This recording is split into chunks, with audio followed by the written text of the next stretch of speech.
Tose takambotadza. Ndoda kuti nhasi uno vadikani tizive tose tiri pano kuti tinzi tiri vana vaMwari. We are products of forgiveness. God forgave us. Mwari akatiregerera. Ndosaka nhasi tichinzi tiri vana vaMwari. Tiri pano sevana vaMwari. Tiri vanonzi naSt. Francis or St. Augustine's. The church is all about sinners who were forgiven. We are sinners who were forgiven. Tiri vatadzi vakaregererwa. Saka tiri maproducts okuregererwa. Hataigona kuva vana vaMwari pasina Mwari kutiregerera. Asi nhasi Mwari ngaatibatsire kuti tiumbwe kubva mukunzwisisa kwatinako, tive nekunzwisisa pamusoro pokuregerera. Varipo pakati pedu ndinozviziva vane mapundu pamwoyo yavo nokuda kwezvavakaitirwa. Mwari ngaakurapeiwo kuburikidza nemeseji ino. Now, vadikani hama tereresai, ndati tiri vatadzi vakaregererwa. Tose takadai, Mwari haana kutarira kukura kwokutadza kwedu, asi akatiregerera kuti tinzi vana vaMwari. Nevamwe tichatadza mangwana, Mwari akatiregerera zvakare kuti tinzi vana vaMwari. Ndoda kuti tose tizvizive kuti takaregererwa kuburikidza naJesu Kristu akauya akatora chinzvimbo chedu akanzi mutadzi iye asiri mutadzi kuti isu vatadzi tigoregererwa.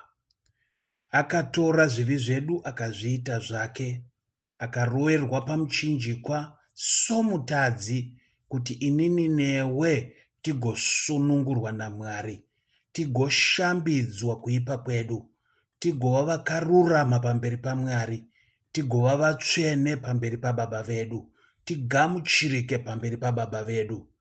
Saka muna Jesu Kristu takaregererwa. Shoko raMwari rinoramba richitidzidzisa kuti izvo kana munamata Kristu achidzidzisa pachapter 11 yaLuke anoti izvo kana munamata namatai muchiti Baba wedu muri kudenga, zita renyu ngarikudzwe. Anopfuura pamberi achibva ati tiregererei zvatinokutadzirai sokuregerera kwatinoita vanotitadzira. Ndiri kutaura izvi kuti tose tizive kuti kuregerera upenyu hwedu hwatinofanira kuita zuva nezuva. Iyesu vakaregererwa, nesu tinofanirawo kuregerera. Ndinozviziva kuti hazvisi nyore, asi nerubatsiro rwaMwari zvinogoneka. Ndinozviziva kuti tine zvimwe zvinhu zvatakaitirwa navataida zvakanyanyotirwadza kwazvo, asi nerubatsiro rwaMwari zvinogoneka kuti tivaregerere. Kuregerera hazvirevi kuti wakanganwa zvawakaitirwa. Ndinombonzwa vamwe vachiti forgive and forget. That's not true. Chokwadi chaicho ndechekuti tinoregerera kana kuti tinosunungura vakatitadzira. Mamemories atoripo, mavanga atoripo, asi tinovaona sokuti havana kutitadzira, tinovaregerera. This is our life in Christ Jesus. It is our lifestyle. It is our day-to-day life. Hachisi chinhu chatinoita patadira. Zvinofanira kuva nyore matiri to let go vaya vakatitadzira than to hold grudges against them. Toda kuti mumwe namumwe tizive kuti izvo tigone kugamuchira kuti kuregerera is my life. No matter what they are going to do to me, no matter what they've done to me, I will forgive them. Nokwete nekuti vakumbira ruregerero, kwete nekuti varatidza kuva remorseful. I will forgive them because it is my life. That's the life that I received in Christ Jesus. So, ndiyo reason huru, ndo mareasons makuru atinofanira kuregerera. Chokutanga, isu takaregererwa muna Kristu Jesu. Chechipiri, tinoregerera nekuti upenyu hwedu, we can't deny ourselves. Upenyu hwedu muna Jesu Kristu. Now, vadikani hama tereresai, kusaregerera kunotirwarisa. Kunotirwarisa panyama yedu, pama emotions edu, kunotirwarisa pamweya wedu. Kusaregerera kunotiita kuti tiite bitterness, shungu dzinotidya moyo, dzopedzisira dzatikuwadza.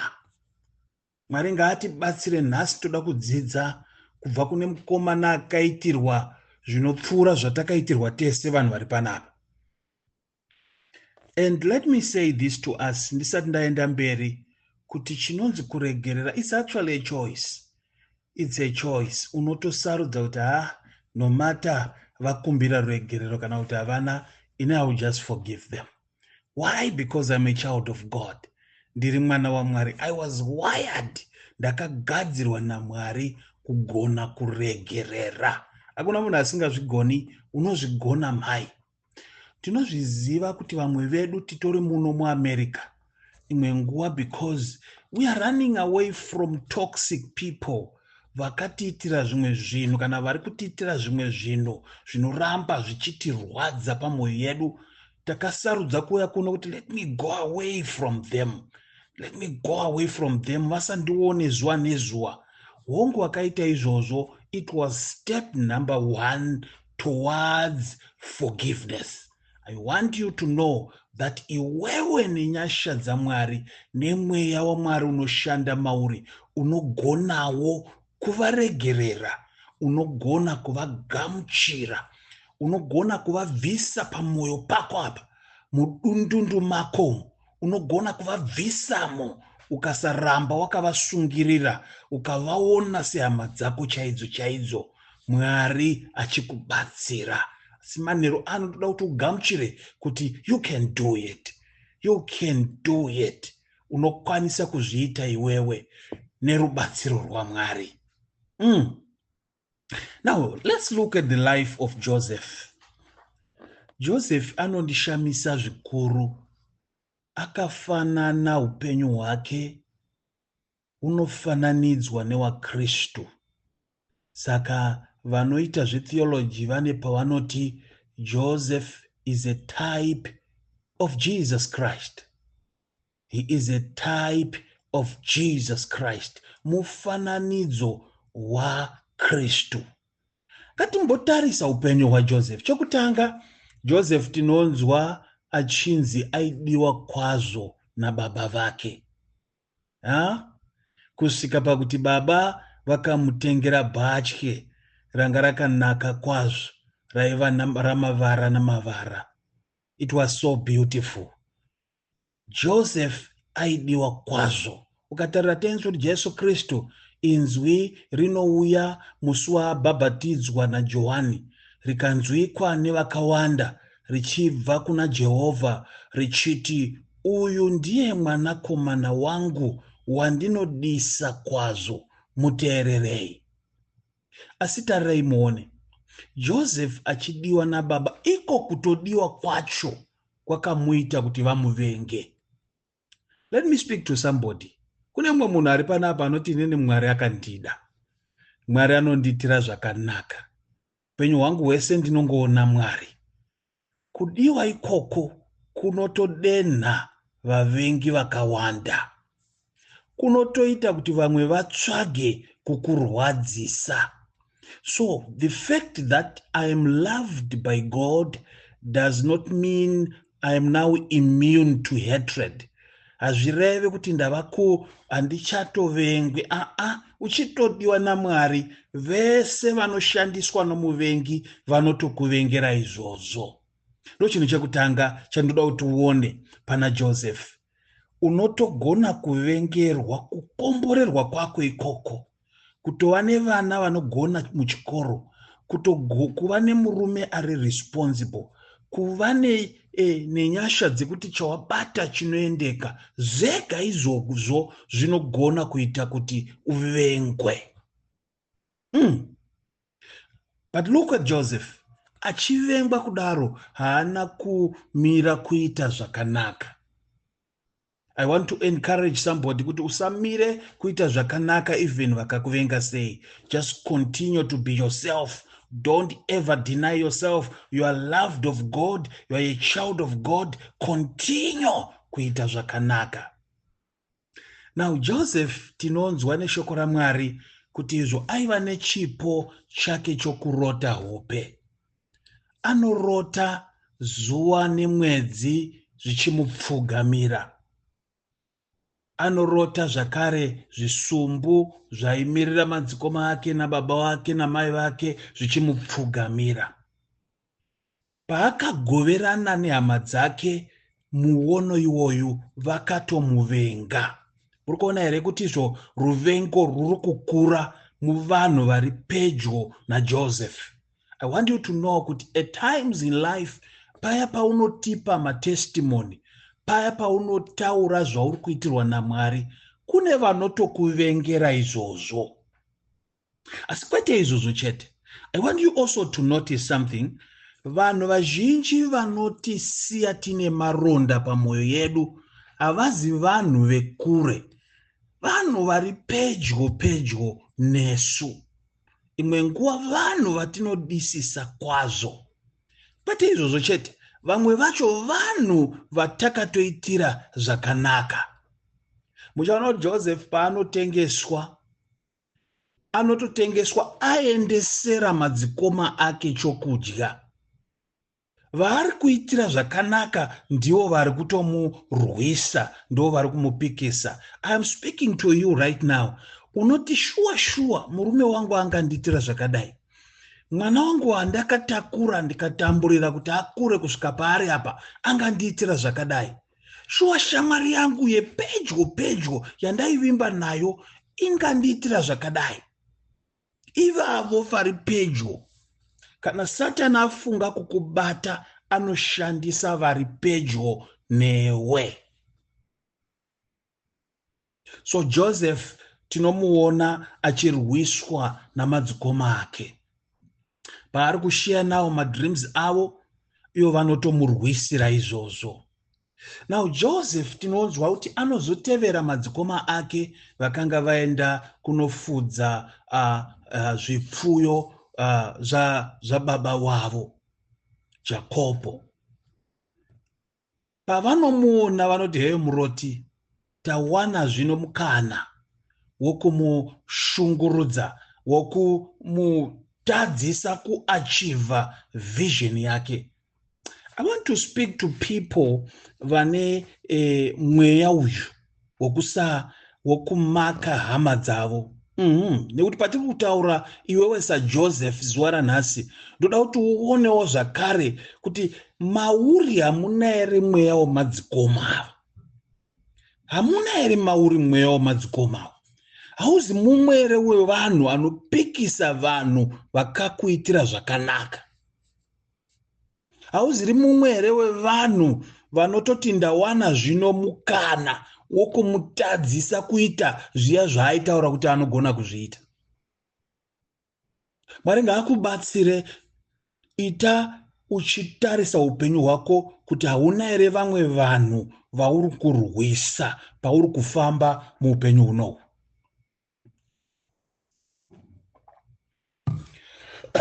Joseph paanosvika kumadzikoma ake, vanoti hoyo muroti, tichada kuona kuti hope dzake dzinosvika kopi manje. Ndokubva vamubata. Zvinonzi vanoti ngatimukandei mutsime iri afire imomo, tigotora hwai tiuraye toendesa ropa kuna baba tichiti mwana akadyiwa nezvikara, of which they did that. But ndoda kuti uzive chinhu ichi kuti Satani une tsika yokurwisa ramangwana rako. Vamwe vevanhu vanokupikisa nokukurwisa, they know what you are capable of doing. Vanoziva zvaunogona kuita. So chiri kurwiswa ipotential iri mauri. Chiri kurwiswa nderamangwana rako rakajeka. Saka pavari kumukanda mupiti, vari kufunga kuti tapedza naye. Nditori kutaura pano nevamwe vanhu vakanzi tavasota, tavapedzera rwendo rwuno vazviwana. Vasingazivi kuti izvo, the deeper the pit, the greater the height that you are going. I mean, the greater, the far the distance that God is taking you to. Kudzikisa kwako, kukudonhedzera kwako pasi, havasiri kuziva kuti izvo vari kutokusimudzira, vari kukukurudzira kuti uite zvinopfuura zvavakafunga. Pavari kukanda Joseph mupiti, it's a process. Ndiri kutaura nomwe munhu iko zvinezvi ari kuti what I'm going through is just difficult. I want you to know kuti it's a process of elevation. Kana Mwari vachida kukuita zvinhu zvikuru mupenyu hwako, zvinombotora a negative direction. When God wants to do things in your life, at times zvinotora direction yausingatarisire. I want you to know that it's just a process. Let them oppose you. Let them do all these nasty things against you. It's just a process. The process of elevation, of promotion has started. So Joseph, paari kuitiwa zvese izvi, hapana patinonzwa Bhaibheri richiti anoedza kuzvirwira. SaKristu ari kubatwa nekusungwa haazvirwiri. Bhaibheri rinoti izvo akabatwa sehwai iri kuenda kunourayiwa. Vakamundundurudza vakamuita zvese iye haana kurwisa. I want you to also have this attitude mudikani. Zvese izvi pazviri kuitika muupenyu hwako, vaunoda vachikuramba, vaunoda vachikurongera, vachikupikisa, vachikurwisa, don't fight them. Don't fight them. Don't fight them. Just be calm. Pakati pemastorms, just be calm. Don't try to resist them. By resisting them, you are also blocking or you are resisting the process. Saka usavarwisa, just be calm. Ziva kuti kudenga kuna Mwari, vanoziva, vanonzwa, vanoona zviri pamwoyo yedu. Now, look at this. Joseph vanosvika pakuita decision yekuti no, ngatimubvise mugomba, ngatimutengese. Zvese izvi ari kuzviona, zvese izvi ari kuzvinzwa. They sold him. Joseph akati ndapona kubva murufu, pamwe zvangu zvichazoitawo zviri nani. But direction yaari kutora manje kuEgypt, kuya kwatinoziva kuti kune vanhu vasinganamati Mwari, vanhu vakaipa kwazvo. Anosvika ndo kunotsvetwa pamusika wemaslaves. Ndo panouya mumwe mukuru anonzi Potifa, ndo kumutora, ndo kumutsveta mumba make. I want you to know this. Pane chiri pamusoro paJoseph, besides that future yatiri kuona yakajeka, pane chiri pamusoro pake. Joseph akatakura blessing. And that heavenly potential to excel in all things. Saka pavanomutsveta mumba maPotifa, Bhaibheri rinoti chese chaaibata chaiendeka. Ndoda kutaura nomwe munhu ari panapa ane imwe status yaanayo because of the things that happened into your life. In your life. zvimwe iko zvinezvi wakasiwa nemurume wakarambwa ukaitirwa zvinorwadza zvokuti pamwoyo wako unoti zvichabuda here, zvichapera here izvi. Waane status yaunayo because of what has happened. But I want you to know this, that you did not lose the blessing of God. The blessing remains in you. No one can take it away from you. You are a slave in Egypt, Joseph. But only a slave in Egypt, the blessing of God is still upon your life.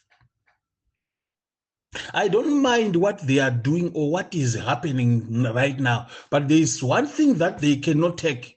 Vangakurwisa, vangakupikisa, but they can't take what God has given you. So I want you to know, Joseph, uri mutorwa mumba maPotifa, uri kunyika youtorwa, but you still carry the blessing of God. Saka Bible rinoti izvo, kwaaienda kwese Joseph, chaiita chese, every department raaishandira mumba maPotifa, zvinhu zvaiendeka zvokuti vanhu vese vakazviona kuti no, there is something in this young man.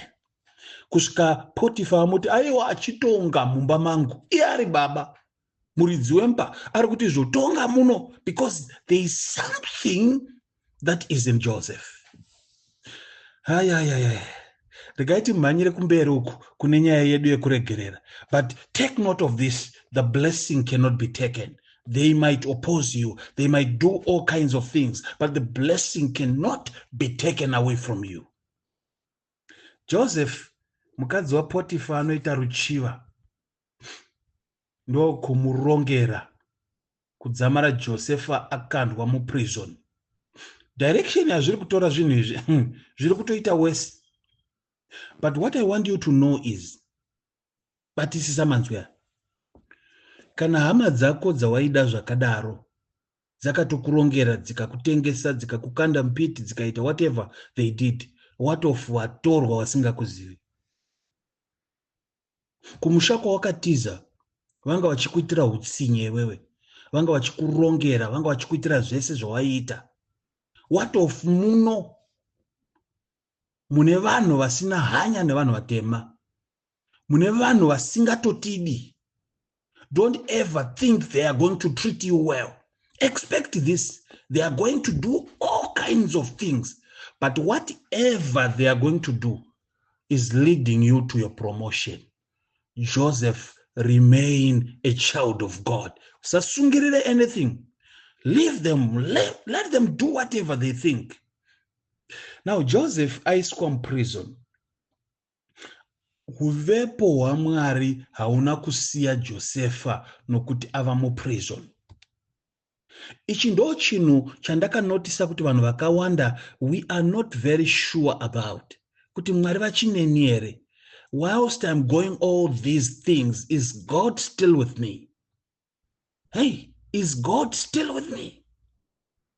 Tine imwe nguva yatinodhauta kuti vachineni here Mwari. I want you to know that in that prison, haana kumbokusiya vanewe uye vanewe kusvikira kumagumo. So Joseph anoramba achiita zvakanaka, apuwa mhosva dzaasina kuita, abva atongwa, ari kugara muprison.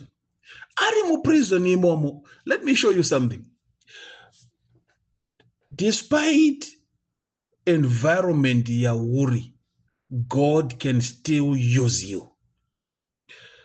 Wakanzi wakarambwa, wakarashwa nehama, vakakuitira zvese zvinowawa, it does not change the plan of God upon your life. God can still use you.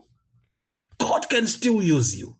Kuna vamwe vanhu pano vakufunga kuti ininiwo zvangu here, ndingatonyengetererawo vamwe here, ndingatoropafadzawo vamwe here, ndingatoitirawo vamwe zvakanaka. No. Don't ever underrate the plan of God. God can still use you. Tinonzwa kuti mune vakomana vanorota vari muprison. Joseph was there to interpret. Nevamwe vasina kurekodwa, Joseph was there to interpret. Pane vamwe vaanototi izvo vaakubuda, muzondirangarirawo kana mabuda. Pavanobuda, they forgot about him. This is what I know nevanhu. Vanhu vese vatinoitira zvakanaka vane nguva yavanotikanganwa. They will forget about us. Ugozvinetsa ugozvidya moyo. Ningere shuwa ndakatora kari kamwana kadiki afirwa navabereki. Shuwa here ndikamuendesa kuchikoro ndikamuita mwana wangu chaiye. Ningere shuwa ndakaitira zvese zvandakamuitira zviya. Why is that person forgetting me? No. That's the nature of people. Don't ever help somebody uchitizo they will help you back. No, do it because you're just a child of God. Do it because you understand good. That's your life. You were born to help. You were born to assist people. So vanobuda ndokumukanganwa kusvikira Mwari watozoipindira nyaya yacho vakati Mayas mukomana uyu anofanira kurangarirwa, his time is now. Ndo kubva mambo arota hope tinozwa achizosimudzirwa Joseph. Now the brothers came. Kwaita nzara. Ndoda kukubatsira panyaya iyi. Unoita sei iwewe munhu akakuitira zvinowawa zviya kana auya achiti ndibatsirewo? Tinotanga kuburitsa mafaira so. Ndotsika yavanhu iyi. Uchinoziva here gore riya wakandiitira zvakati ndikazodai. Ukandiitira zvakati futi ndikakudai. Muruziziva here mimi kuti iwewe wakandiroora usina chinhu iwewe. Tichirara pasi usina kana chiro. Wakundiitira girlfriend iwewe. Ndikakuregerera gore riya ukaita futi pape ukazoita mwana kunze ukazodai I'm not going to forgive you. That's not your life. Joseph madzikoma ake anouya vaine nzara. Josefa haana kurivenja. Iwewe usarevenge iwewe. Pfungwa dzautori nadzo idzi dzekuti achandiona hadzina kunaka. You are taking the place of God. Paunoda kurivenja, you are taking the place of God. Allow God to deal with his people his own way. Mandizwa here? Usanamatire kudukuwa kwao, usanamatire kuitirwa utsinye kwao, kukundikana kwao. Never do that. Just allow God to take his place as God. So patino revenger tiri kutora chinzvimbo chaMwari. Shoko raMwari rinoti chiko, kutsiva ndekwangu. Siyai vachere makomba avo vachawira maari vega. Imi don't revenge. Ndosaka vamwe vanhu vazobatiswa kana vachibatiswa zvisiri izvo. Zona vakunzi roerai mbambo pamusha, itai zvakati kuti vazodai vari kukuitirai zvakadai. You don't need all that. You just go before the Lord and say, Lord, ndezvenyu izvi. Kana vauya kwandiri ini ndakawaitira zvakanaka. Even ndikanzwa kuti vawirwa namadzudzo, I will still help them. Joseph anovabatsira. Anovabatsira ndokupedzisira atora baba wake, mai vake, madzikoma ake vakauya vakagara kuGoshen kuEgypt. Now vanhu vari kufunga kuti Joseph ari kuita izvi because baba vapenyu. Pataverenga zuva ranhasi tanzwa kuti izvo baba pavakafa madzikoma aJosefa akauya kwaari vakati izvo baba vakasiya vati uzotiregererawo nekuda kwezviya zvetakaita 70 years ago. Joseph ndokubva ati kwavari, no, handizvo izvozvo. Imimi hamuzi rimi makaita izvozvo. Ndoda kudzidzisa chinhu ichi. Ndinofunga ndakambochidzidzisa zvakare pataitaura zve-spiritual warfare. Ndikati vanhu pavari kukuitira zvese izvi, ziva kuti havazirivo vari kuzviita. There is a spirit behind. Pane mweya uri kuita izvi. Mukoma pavari kutaura zvavari kutaura izvi, vari kutauriswa. Vatete pavari kutaura zvavari kutaura izvi, havazirivo vari kutaura. Pane mweya wavabata, ndiye ari kutaura. Hey! I want you to know this. This will help you to accept vaya vakakutadzira ugovaregerera. Don't see evil vachizviita. Ziva kuti there is a force behind. Pamwe pacho pavaitoita zvinhu izvi zvanga zvina Mwari mukati, sezvatataura paya kuti the route iri kutorwa naJoseph iri so negative, but zvina Mwari mukati. It's a process. Saka you should know this. Vamwe vana Penina vakakurwisa nokukupikisa, they were used by God to give you that never dying spirit to proceed. They were used by God at times to elevate you. Gorera zvasvota hana maningi pamwoyo wake kuti ndaramba ndichishungurudzwa inini, akaenda akanonamata a meaningful prayer before God. I also want to say this to you, kuti at times what we are going through, God has a way of encouraging those people into our lives. So Joseph ari kuti hamuzirimi makazviita.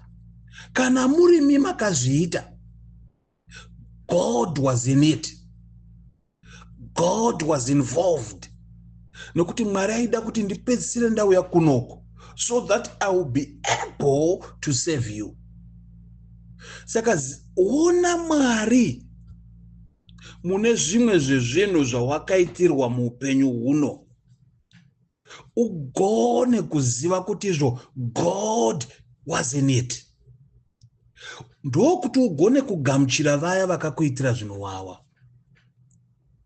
So tiri kuona Josefa achitaura nemadzikoma ake.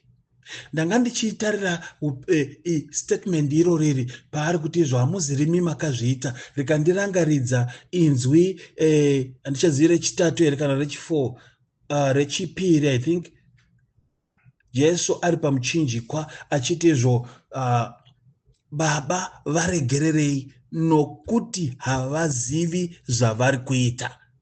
Yay! Hamuzirimi makazviita.